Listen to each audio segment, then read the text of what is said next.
এইখানে যে মাছগুলো দেখতে পাচ্ছেন, এই মাছগুলো কিন্তু বিলের মাছ ছিল। এখানে শিং, মাগুর আর হচ্ছে কই মাছ এগুলো ছিল। আর মাছগুলো কিন্তু একদমই ফ্রেশ ছিল।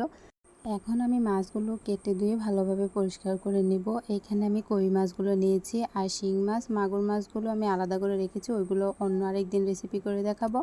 আজকে আমি এই কই মাছগুলোই ভাজি করব। তার জন্য এখন আমি একটা বাটিতে কই মাছগুলো নিয়ে নিয়েছি।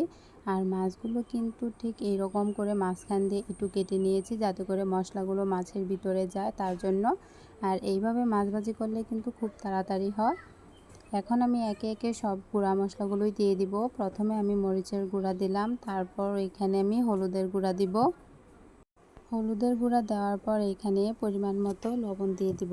লবণ দেওয়ার পর আমি সবগুলো মাছের সাথে মশলাগুলো মিশিয়ে নিব। আর মাছগুলো কিন্তু আমি এইভাবে মাছগুলোর গায়ে মশলাগুলো মাখিয়ে নিয়ে আমি কিছুক্ষণ রেখে দিব, তারপর মাছগুলো ভাজবো।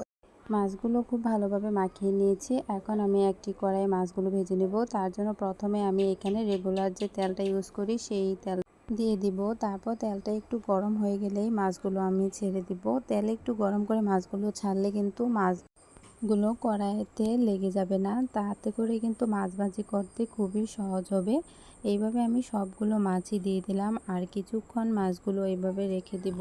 আর মাছগুলোর এক পিস ভালো করে হয়ে গেলে আমি অন্য পিঠ উল্টিয়ে দিব। মাছের এক পিঠ আমার খুব ভালোভাবে ভাজা হয়ে গিয়েছে, এখন আমি উল্টিয়ে নিচ্ছি। কই মাছ ভাজি করা কিন্তু একদমই ইজি, আর কই মাছ ভাজি কিন্তু খেতে দারুণ মজার। আর মাছগুলো কিন্তু একটু সময় ধরে নিয়ে ভাজতে হবে, যাতে ভিতরের দিকটাও খুব সুন্দরভাবে ভাজা হয়। মাছগুলো আমার খুব ভালোভাবে ভাজা হয়ে গিয়েছে। এখন আমি মাছগুলো উঠিয়ে নিব।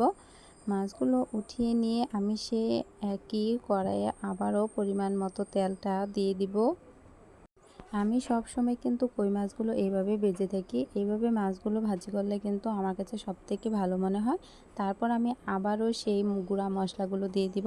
প্রথমে আমি এখানে মরিচের গুঁড়া দিয়ে দিয়েছি, ঝালের পরিমাণটা আমি একটু কিন্তু বেশিই দিয়েছি। তারপর হলুদের গুঁড়া, ধনিয়া গুঁড়া, সব গুঁড়া মশলাগুলো দেওয়ার পর এখানে আমি পেঁয়াজ বাটা আর হচ্ছে অল্প একটু জিরা বাটা দিলাম, আর হচ্ছে স্বাদ অনুযায়ী লবণ। সব কিছু দেওয়ার পর আমি এখানে অল্প একটু পানি দিয়ে মশলাটা খুব ভালোভাবে কষিয়ে নিব।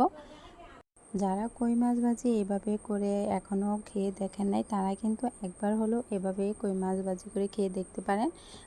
কই মাছ ভাজার জন্য আমি এখানে মশলাটা খুব ভালোভাবে কষিয়ে নিয়েছি। এখন আমি এখানে ভাজা মাছগুলো দিয়ে দিব।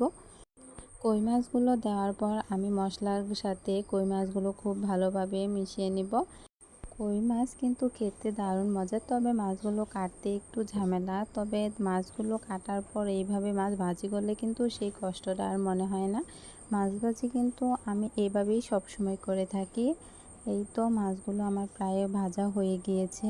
এখন আমি মাছগুলো নামিয়ে নেব।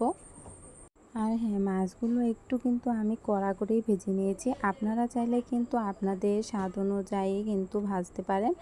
এইরকম লাল করে মাছ ভাজি করলে কিন্তু খেতে অনেক মজা। আর মাছগুলো আমার একদমই আস্তই ছিল, ভেঙে যায়নি। এই তো মাছগুলো খুব পারফেক্টলি ভাজা হয়ে গিয়েছে।